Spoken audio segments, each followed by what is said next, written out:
สมาชิกថ្មីរបស់ក្រុមហ៊ុន Chevrolet Cambodia ដែលបាននាំចូលរថយន្តប្រភេទ PHEV ដែលជាប្រភេទរថយន្តប្រើប្រាស់ថាមពលអគ្គិសនីផងនិងលាយសាំងផងអញ្ចឹងមកបងប្អូនមកដឹងអបសិនពិសេសរបស់រថយន្ត Captiva PHEV Premier ជាមួយខ្ញុំទាំងអស់គ្នាអ្វីដែលខ្ញុំចាប់អារម្មណ៍ដំបូងនោះគឺជាប្រភេទ PHEV ដែលបានន័យថារថយន្តនេះអាចប្រើប្រាស់អគ្គិសនីសុទ្ធបានរហូតដល់90គីឡូម៉ែត្រឯណោះដែលយើងអាចប្រើ option ឲ្យវាប្រើអគ្គិសនីសុទ្ធក៏ដូចជាម៉ាស៊ីនសុទ្ធក៏បានដែរតែបើយើងចាក់សាំងមួយពេញចំណុះ53លីត្រនោះនឹងកើនចម្ងាយរហូតដល់1040គីឡូម៉ែត្រឯណោះដែលចម្ងាយនេះគឺឆ្ងាយមែនទែនតែម្ដងបងប្អូនបើយើងក្រឡេកទៅមើលកម្លាំងម៉ាស៊ីនរថយន្តនេះវិញគឺមានទំហំម៉ាស៊ីន 1.5 លីត្រកម្លាំងម៉ាស៊ីន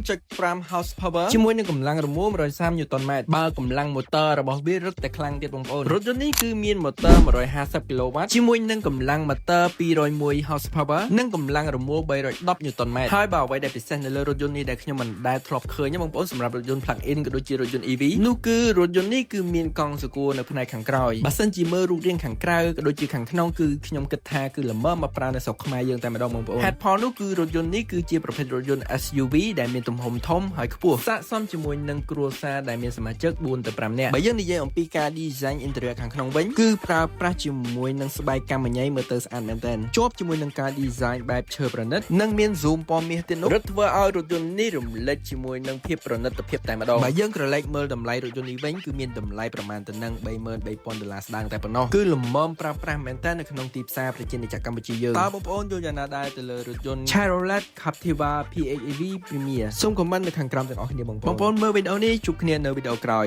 ពីខ្ញុំបាទវណ្ណដា Sharing សូមអរគុណ